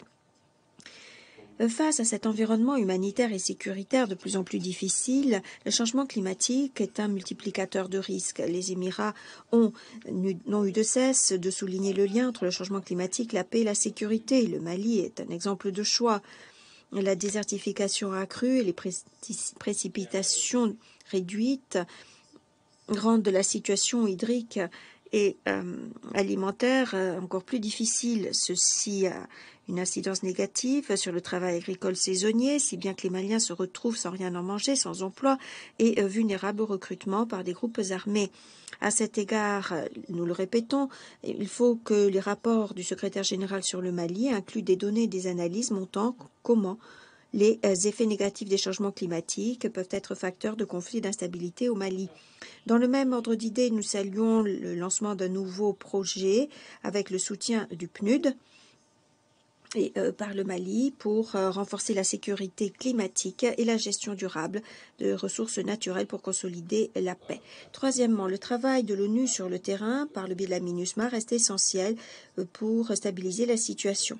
Il est donc impératif à nos yeux de renouveler le mandat de la MINUSMA et d'appuyer son travail sur le terrain. Pour que ce mandat soit couronné de succès, il faut que les autorités maliennes et la MINUSMA coopèrent mieux. Un dialogue accru entre l'ONU et les autorités maliennes permettrait de répondre aux besoins en matière de sécurité et aux préoccupations correspondantes. Cette coopération accrue serait la bienvenue pour nous. Cela permettrait également de lutter contre la désinformation et la mésinformation dont nous avons été les témoins. Cette semaine, le Conseil a adopté la résolution 2686 à cette fin, condamnant la mésinformation, la désinformation et l'incitation à la violence contre les opérations de maintien de la paix de l'ONU en disant que ces phénomènes étaient contraires à la paix et à la sécurité. Le Mali est un bon exemple. En tirant profit de cette résolution, la MINUSMA peut mieux suivre les données liées au discours de haine, au racisme et aux actes extrémismes qui peut avoir une incidence sur la paix et la sécurité et accroître les menaces contre les casques bleus sur le terrain. Nous sommes déterminés à garantir un avenir plus pacifique et plus sûr aux Maliens. Pour terminer, nous voulons féliciter le Mozambique qui vient de terminer avec succès son processus DDR. Je vous remercie. Je reprends maintenant ma casquette de présidente du Conseil. Je donne maintenant la parole à son Excellence, M. Abdoulaye Diop, ministre des Affaires étrangères et de la coopération internationale du Mali. Merci beaucoup, Madame la Présidente. Mesdames, Messieurs les membres du Conseil de sécurité, merci pour les mots aimables à notre endroit. Je voudrais tout d'abord féliciter les Émirats arabes unis pour la présidence du Conseil de sécurité. Le gouvernement du Mali prend note du rapport du secrétaire général sous examen et remercie M. El Khassim Wane, chef de la MINUSMA, pour sa présentation et les mises à jour. Les observations détaillées du gouvernement du Mali ont fait l'objet d'un mémorandum communiqué à votre Conseil. Pour ma part, je voudrais formuler quelques observations majeures suivantes. Je commence par la situation politique, notamment l'évolution du processus de transition. Il vous souviendra que l'une des priorités assignées au gouvernement de transition était de conduire des réformes politiques et institutionnelles qui puissent garantir un meilleur avenir à nos populations à travers une stabilité institutionnelle durable. Cette demande légitime de nos compatriotes est sur le point de devenir une réalité. En effet, le gouvernement de transition, dans le cadre d'une démarche inclusive et largement consensuelle, a pris des mesures fortes et irréversibles pour le retour à un ordre constitutionnel apaisé et sécurisé dans les délais convenus. Le gouvernement de transition s'attelle à l'organisation réussie du scrutin référendaire prévu le 18 juin afin de doter le Mali d'une nouvelle constitution conformément aux aspirations du peuple malien exprimées lors des assises nationales de la refondation. Le bon déroulement du processus de vulgarisation du projet de constitution et la campagne électorale y relative augurent un scrutin référendaire apaisé et crédible. Madame la Présidente, sur la situation sécuritaire, je rappelle encore une fois que depuis l'intervention militaire en Libye en 2011, les populations de mon pays, le Mali, et celles de la région du Sahel vivent un véritable drame. Hélas, nos pays, nos populations attendent encore, et ce depuis plus d'une dizaine d'années, une réponse internationale à la hauteur de cette menace créée et de ses conséquences humanitaires préoccupantes pour la région. Pour ne parler que du cas spécifique de mon pays, le Mali, je dois dire que les prescriptions internationales, notamment celles prodiguées par la MINUSMA depuis sa création en 2013, ont montré leurs limites. Sinon, comment expliquer que la situation sécuritaire du Mali en 2013 soit bien meilleure à celle que nous connaissons de nos jours? Le réalisme impose le constat de l'échec de la MINUSMA, dont le mandat ne répond pas aux défis sécuritaires. Pour sa part, le gouvernement de transition n'a jamais perdu de vue que la responsabilité première de la défense du territoire national et de la protection des populations ainsi que des biens relève avant tout de l'État malien. C'est la raison pour laquelle il a donné une place de choix au renforcement des capacités et à l'équipement des forces de défense et de sécurité maliennes, afin de leur permettre d'accomplir leur mission régalienne. Grâce à ce choix judicieux, nos forces continue de remporter contre les groupes terroristes, les groupes armés terroristes, des victoires décisives, reconnues et appréciées par le peuple malien. Je sais que cette montée en puissance des forces de défense et de sécurité maliennes suscite beaucoup de commentaires, voire des campagnes hostiles de désinformation et de déstabilisation dont le Mali est malheureusement l'objet depuis 2021, y compris à travers l'instrumentalisation et la politisation de la question des droits de l'homme qui a été relevée autour de cette table. C'est l'occasion pour moi de répondre à certains commentaires et déclarations concernant le rapport du Haut Commissariat aux droits de l'homme sur les événements de Moura. Il était de notoriété publique que la ville de Moura et ses villages environnants étaient assiégés par des organisations terroristes depuis de nombreuses années. Pendant cette période, aucune force, pas même les forces internationales déployées, n'avait accès à cette localité, abandonnant ainsi les populations à leur triste sort. Je me demande au passage, où étaient en ce moment les voix qui s'élèvent aujourd'hui lorsque les terroristes infligeaient des traitements inhumains et dégradants à nos populations civiles sans défense, lapidaient les femmes, brûlaient les villages et les récoltes et emportaient du bétail, comme ce fut le cas à Ogosagou, à Sobanda, à Djalasagou, pour ne citer que cela.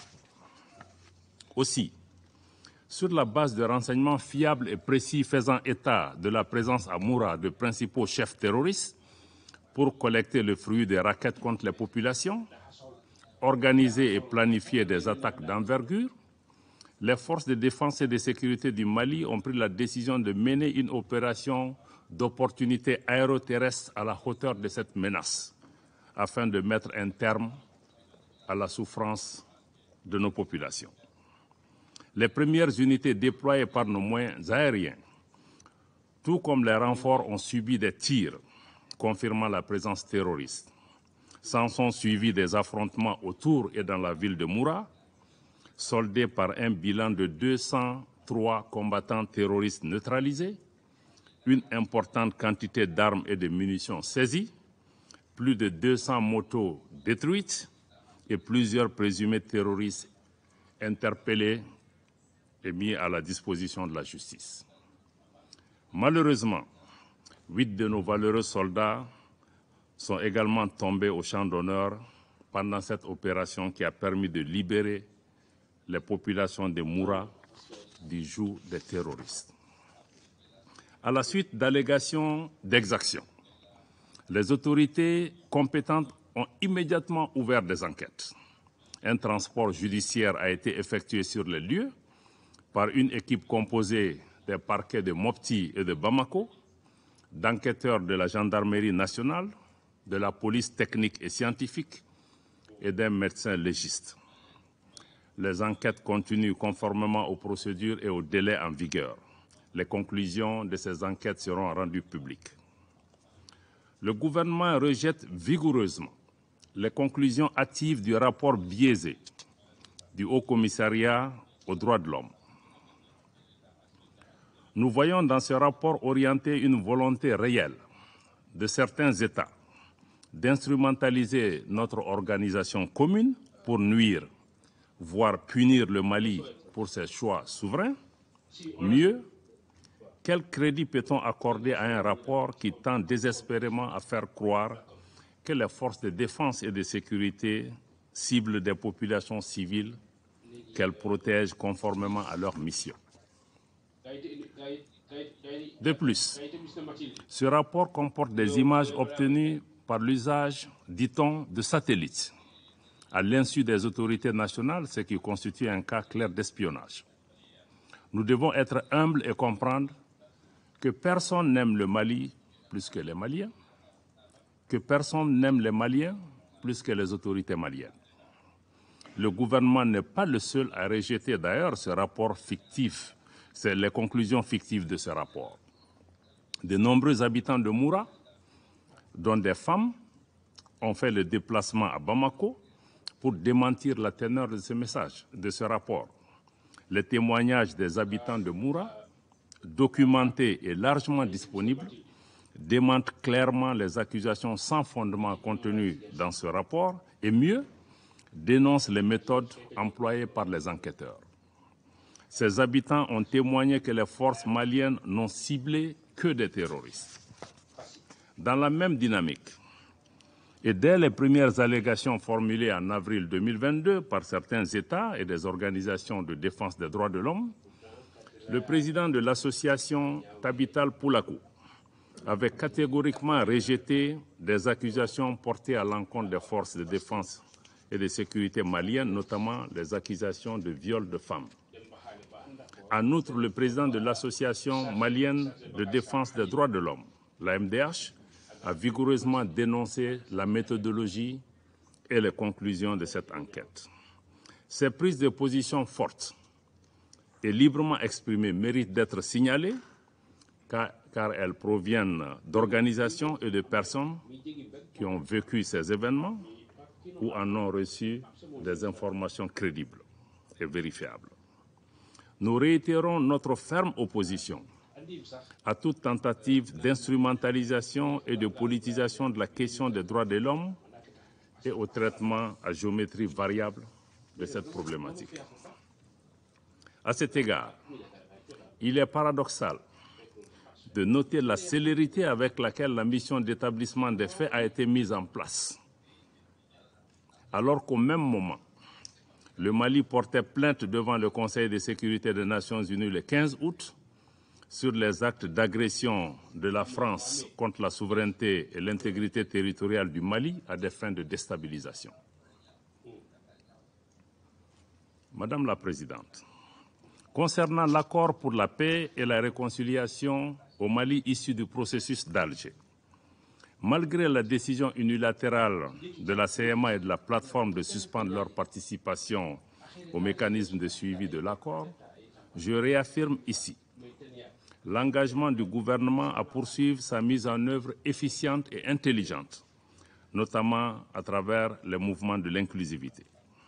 Nous restons toujours ouverts au dialogue avec nos frères des mouvements signataires, tous nos frères, comme en témoigne la visite à Kidal le 12 mai 2023 du ministre en charge de la réconciliation. Madame la Présidente, Mesdames, Messieurs les membres du Conseil, je voudrais à présent consacrer mes observations sur mon observation majeure sur la question de la MINUSMA. Au moment où les membres du Conseil de sécurité ont entamé les négociations autour du renouvellement du mandat de la MINUSMA, il me plaît de faire un bref rappel sur l'évolution de la mission, de sa création à nos jours. Permettez-moi tout d'abord de rendre un hommage à toutes les victimes civiles et militaires tombées au Mali, notamment nos récents frères du Burkina Faso, à qui nous adressons notre profonde compassion. En 2013, les fondements qui ont servi à justifier la création de la MINUSMA étaient notamment l'appui aux autorités maliennes pour stabiliser la situation dans les régions du nord du Mali, écarter les menaces et prendre activement des dispositions afin d'empêcher le retour d'éléments armés dans ces zones, particulièrement à travers le rétablissement de l'autorité de l'État dans tout le pays. Après plusieurs années de déploiement des forces de la MINUSMA sur le terrain, la situation sécuritaire qui concernait jadis le nord du pays s'est progressivement dégradée dans d'autres régions du Mali, notamment le centre. Pour le gouvernement du Mali, le constat est clair, la MINUSMA n'a pas atteint son objectif fondamental. Aujourd'hui, les Maliens sont heureux de voir leurs forces de défense et de sécurité réaliser en toute autonomie les missions de sécurisation des personnes et des biens, de lutte contre la criminalité, le grand banditisme, la traite des personnes et le trafic de drogue, les missions d'escorte de véhicules de transport, la sécurisation des foires hebdomadaires dans les localités sensibles, ainsi que les missions de sécurisation des frontières grâce au renforcement de l'outil de défense, conformément à la vision de son Excellence le colonel Assimi Goïta, président de la transition, chef de l'État du Mali. Le Mali est parfaitement conscient que la lutte contre le terrorisme ne fait pas partie de la doctrine des opérations de maintien de la paix. Mais il avait toujours plaidé pour un changement de posture de la MINUSMA afin de lui permettre de s'acquitter convenablement de son mandat et d'asseoir des actions de soutien aux efforts du gouvernement. Le Mali a constamment coopéré avec les Nations Unies, et ce, en toute bonne foi. Dans cette approche constructive, nous nous sommes par exemple pleinement engagés avec le secrétariat général des Nations Unies dans le cadre de la revue interne de la MINUSMA afin de renforcer les capacités opérationnelles de la force onusienne dans la dynamique d'appuyer le Mali à se stabiliser. Je regrette de réaffirmer aujourd'hui que les options proposées par le secrétaire général dans son rapport sur l'examen interne de la MINUSMA ne répondent pas aux préoccupations et aux attentes maintes fois exprimées par le gouvernement et les populations du Mali. Nous n'avons d'autre choix que de parvenir aux conclusions objectives du bilan de 10 années de présence de la MINUSMA qui n'a pu apporter des réponses adéquates à la situation sécuritaire au Mali et dont les perspectives de maintien ne répondent pas aux impératifs de sécurité des Maliennes et des Maliens. Ni les propositions du secrétaire général, encore moins le projet de résolution en cours de négociation par les membres du Conseil, n'apportent de réponses appropriées aux attentes des Maliens. Ce projet de résolution, d'ailleurs, conforte la récusation de la France en tant que porte-plume, tant son contenu est hostile à l'égard de mon pays. Outre la dimension sécuritaire que nous assurons désormais par nos propres moyens, nous attendions légitimement de la MINUSMA qu'elle soit une mission d'assistance et de soutien aux efforts du gouvernement.